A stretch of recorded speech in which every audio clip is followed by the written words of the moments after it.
Hey guys, welcome to my first video on YouTube. So I wanted to talk to you guys today about my journey as someone with ADHD quitting social media. I know a lot of people talk about social media and the negative aspects of it, but I don't know if many people really talk about how I certainly believe much worse it is for someone who has ADHD and kind of a dopamine deficiency, I guess. And obviously, social media being such a dopamine driver can be a very addictive kind of habit for us. More so, it's addictive for everybody, but certainly I think as someone with ADHD, I feel like sometimes we can go down a little bit of a rabbit hole with social media. And so I guess I got to a point about a month ago where I felt I was just getting a bit overwhelmed by it.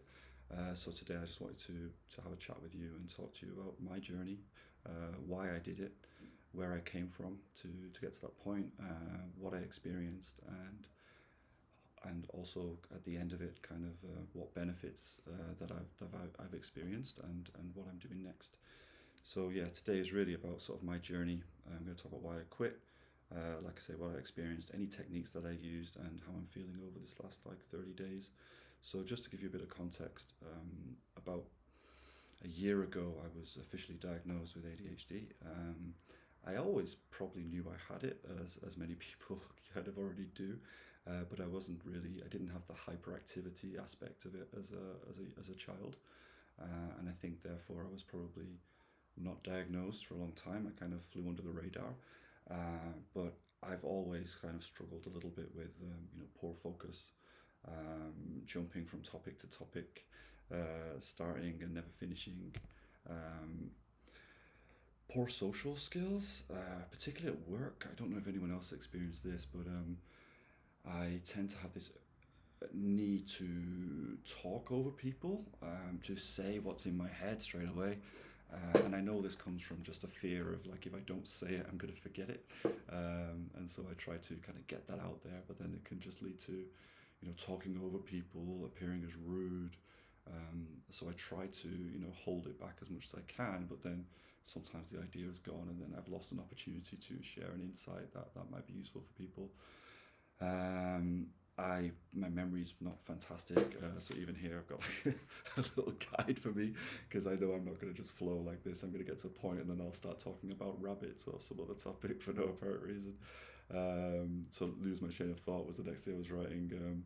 My memory is not so fantastic, especially recall things like this. Like I'm always kind of saying, Jingby Bob, that person's names of movies. I'm now a prolific reader, but people ask me, okay, what's the name of your favorite books or your favorite author? I'm like, oh my god, I don't know, I can't remember. So it takes me like 10 minutes to kind of get back there as well.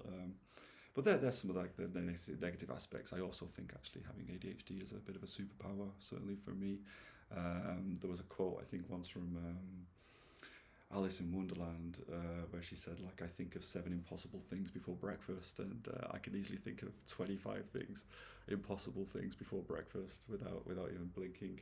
And also, I think some of the things that we're able to do as people who think a little bit differently is we're able to connect dots where other people can't connect dots, and that's helped me a lot with situations where my colleagues have been stuck in a particular way of thinking, and because my brain's thinking differently, I'm just like, well, why don't you just do this, this, and this, and this, and this, and it just seems so simple. And I think that's something that I really, really do love. So I think it is good for, and also like ideas. I don't know about anybody out here, but I'd love to hear your thoughts. But I have so many great ideas, so many ideas for businesses or charities or anything like this. They just come to me like, oh my god, we could do this, and my friends are usually amazed by the ideas that come. But I guess the issue has always been the follow through with those ideas, right? You have 15 ideas a day, but which one are you going to take forward into something?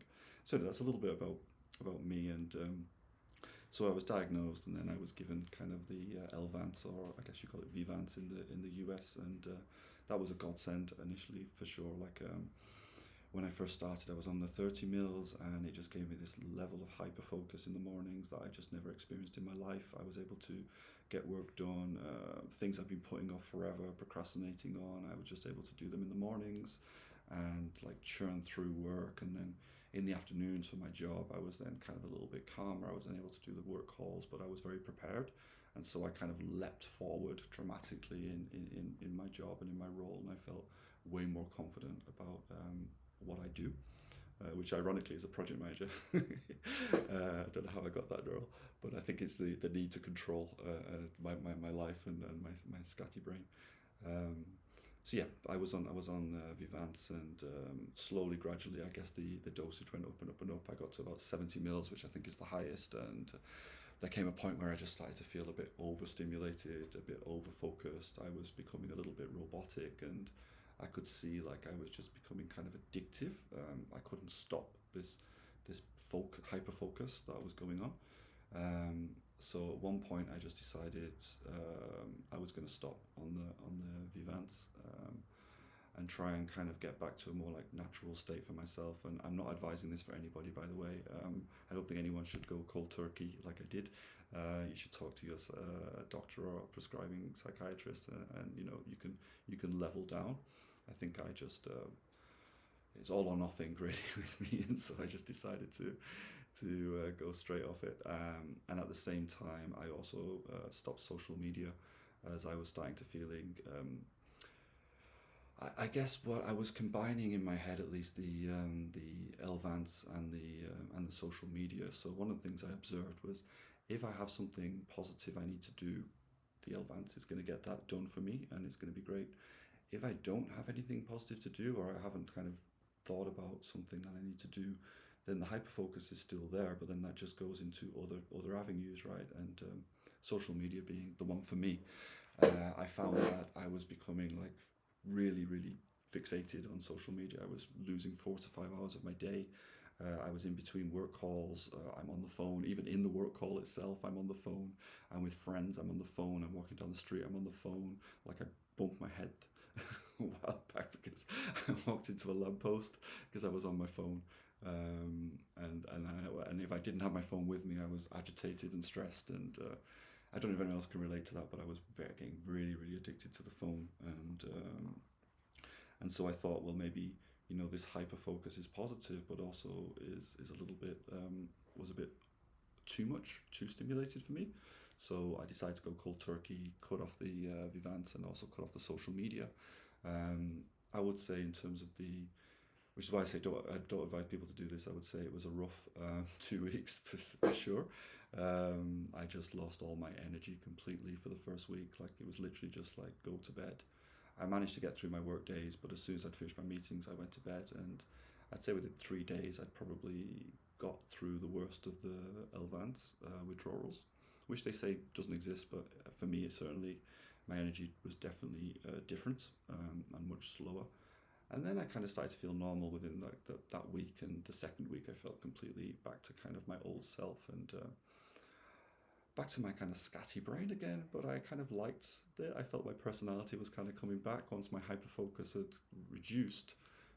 This kind of slightly zany personality started to come back out, which I hadn't seen for a while, and I was quite happy to see that part of myself come back. And in terms of social media, I think it gets a bad rap at the minute. Everyone's focused on the negative sides of it, and I think there are negative sides of it, and that's obviously why I'm talking to you today. There are a lot of positives about it as well. So I'm not going to say, we should all just like go back to 1990s again. But I think, in terms of some of the good stuff, I found it really useful for discovering things like new ideas, new concepts. I recently moved to a new city, and Instagram is just fantastic because there's so many social groups out there, running groups and creative groups and things, and I would never find these things if I wasn't on social media. So that's always been a great thing in terms of like recipes or fitness and things like this. Social media has so much content, and I've learned a lot through social media for sure. You also feel a kind of sense of sharing. I don't know, sometimes I think maybe with my ADHD I've always felt a bit different to everybody else somehow, and always curious whether I think the same way or whether people have the same perspectives on life as me. And through social media, especially through probably my addictive going through comments, I found that actually many people think the same way, and I don't know if it's reassuring or not actually, but it's you certainly feel a connection to other people through that process as well. Um, and it's entertaining at the end of the day. Like social media is super entertaining, so I can't really complain about that either. But at the same time, it is incredibly addictive. And as I kind of mentioned at the beginning, as someone with ADHD, I really struggled with that, and especially probably on the Vivance as well.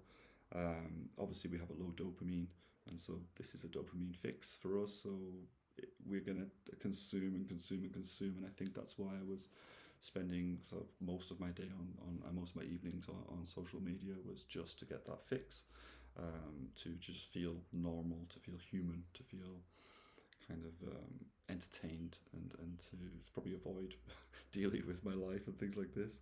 Um, like I said, I was like doom scrolling like all the time, and it affects my relationships with friends, you know, because I'm in dinner parties or out and about with friends, even my ex partner, and I'm on the phone.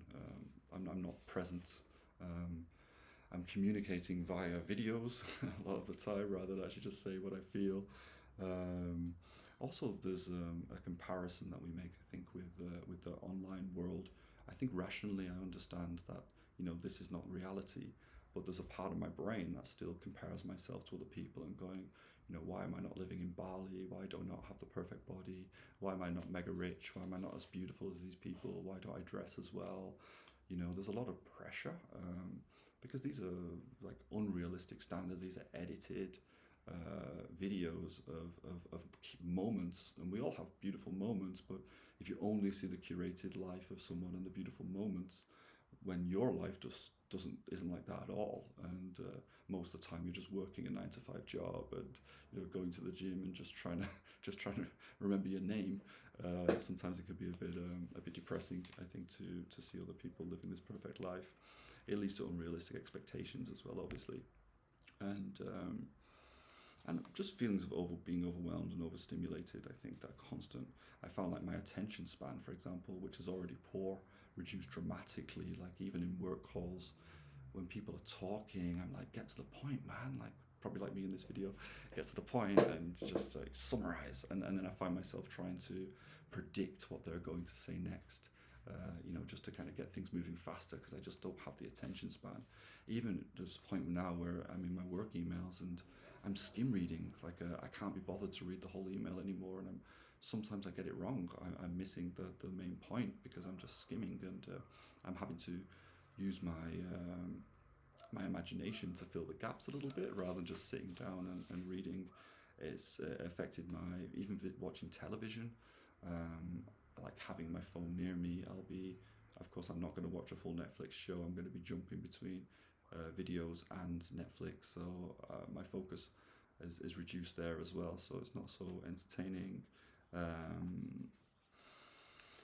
Yeah, definitely the impatience, I think, was the hardest thing for me, because obviously I try to be a nice guy. I want to be a caring, empathetic person, and then when people are talking and I'm stuck talking over them, or kind of wanting them to hurry up, then obviously I'm not looking like an empathetic person, and I'm not allowing them to say what they need to say, which is important. And then finally, I think, aside from the levels of exhaustion, I was just exhausted. I wasn't sleeping anymore. I was probably overstimulated. I think the effects of the ADHD meds plus the social media, the blue screen, everything like that, just resulted in really poor sleep, and then it becomes a bit of a vicious circle, right? Because you get the poor sleep, and then you feel tired and depressed and anxious, and so you need to get out of that. You need your dopamine fix, and so you jump straight into scrolling again, and of course you start affecting your sleep again. So I think there came to a point where I was on the 70 mil. I was like overwhelmed, and I was on the social media, and I was overwhelmed, and I was not sleeping, and yeah, it was just too much for me. So I just kind of cut it all off, and like I say, went cold turkey. But after a few weeks, I guess I kind of got to a more steady state, and then I kind of realized that the social media in itself isn't bad, in that it's just a mask. It's a dopamine fix that I need, and so I thought, well, I need to start replacing this with something, because it's too easy when you've got nothing to do to fall back into old habits, and it's too easy if you don't have social media to, go into some other habit and then start drinking or going back to cigarettes, which is something I use as a coping mechanism. Or yeah, there's billions of other bad habits, probably even worse than social media. So I think for me, I started to go back to the gym, focusing on going to the gym, burning that energy. For me is really helpful, because I think the physical energy is also mental energy, and so just going for a walk, getting to the gym as much as possible.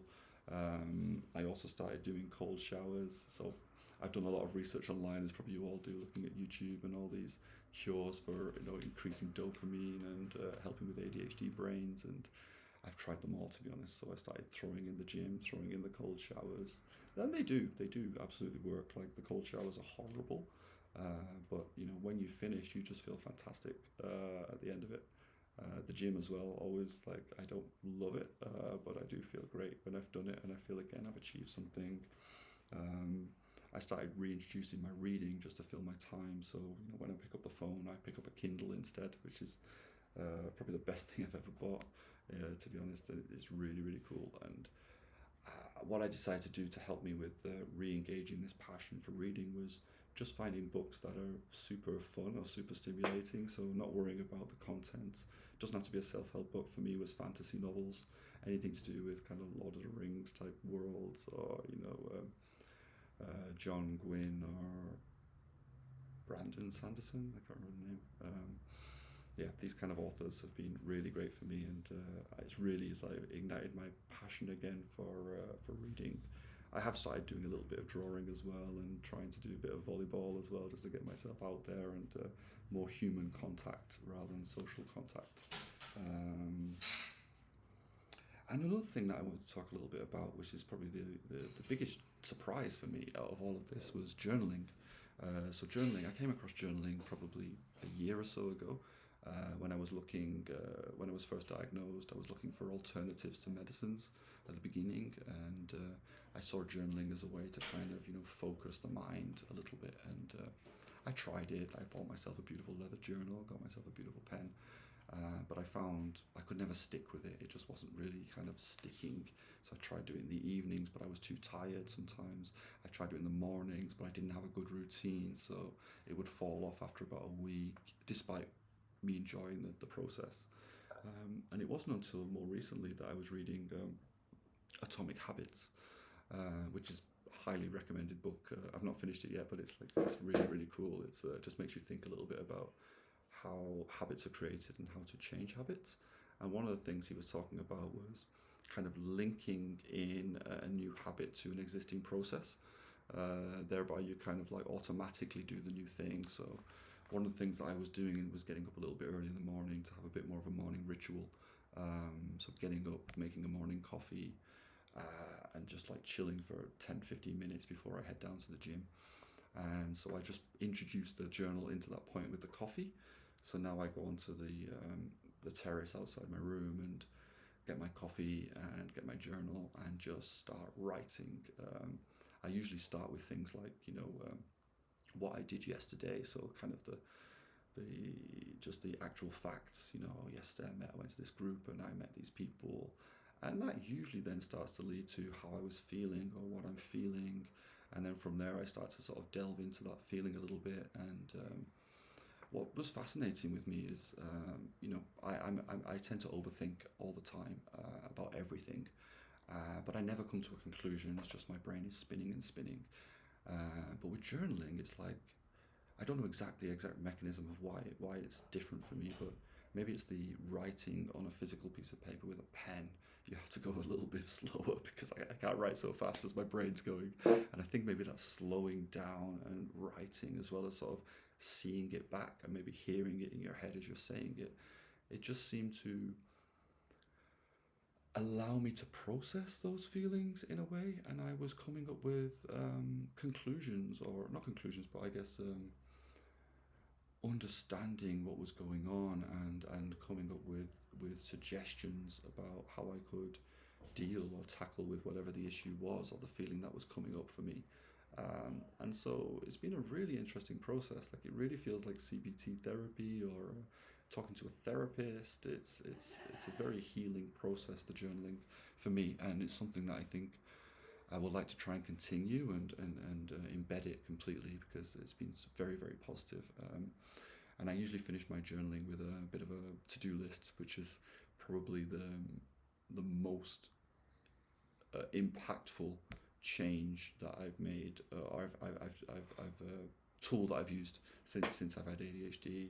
Having starting the day with a to-do list is just, it takes that worry and that nagging, because if I keep it in my head, I have a tension that I'm going to forget what to do, which happens a lot, and then I'll remember at like 3 in the morning, oh my god, you didn't pay your bills. So having it on a piece of paper and just getting it out there straight away has been a godsend for me. It's a very simple thing, but I think just starting my day with that intent of, clearing my mind, clean slate, and then kind of doing the to-do list, and then ticking off the to-do list as you go through the day is also a positive, because you feel like you're achieving things. And all that being said, I think what it's probably coming down to, for me at least, was about sort of setting up a bit of a routine for myself, having a bit of a structure, in using these tools to process what's going on in my brain. Getting it onto paper releases a lot of stuff. Reducing or eliminating the social media has kind of calmed my brain down. The gym has been just positive generally, because it burns the energy, and I feel like calmer at the end of it, and also fitter and healthier that I'm going to the gym in the morning. So it's getting to a point now where if I don't go to the gym or I don't journal, I'm feeling tense, which I think is a good thing, because I think over time these habits can we've got neuroplastic brains, and that neuroplasticity is a godsend. You can retrain your brain to act a certain way, and it just becomes your new identity, I think. So where am I up to on this journey? I'm only at day 33 since I made these changes. So it's been over a month now that I've been doing this, and it's been a bit of a roller coaster. Like I say, coming off cold turkey was probably not the right approach. But once I kind of got through the worst, I think just getting off the doom scrolling, replacing it with positive habits, has just been life-changing for me. And having a bit of a routine as well has been useful, because you just want to make things as simple as possible for yourself. You don't need to every day try and think about, you've got enough to think about, like what you're going to dress, what you're going to have for food, without having to think about what you're going to do for the day. So if you've got this routine, you just autopilot go through it, and you're just achieving things, small little goals, small little wins, and it just makes you feel positive and happy. And I must say, over this last month, I'm feeling way more steady, way more positive, way more happy. I can still see from doing this video that I'm still probably looping a little bit too much, but it's a process, right? I'm only on the first month, and I'm never going to not have ADHD, but I do feel more in control of it a little bit as well. And although the drugs are fantastic and the hyperfocus is fantastic, I haven't needed so far to have that level of focus in my role recently. If I do, maybe it's something to revisit for myself, but by dedicating time, I seem to be okay with getting by with everything that I'm doing. And so, yeah, I would say for me it's been a very positive change, introducing these things and reducing the social media. But I'd love to hear your comments and what you think, and how you managed getting off social media, and what tips and tricks you used.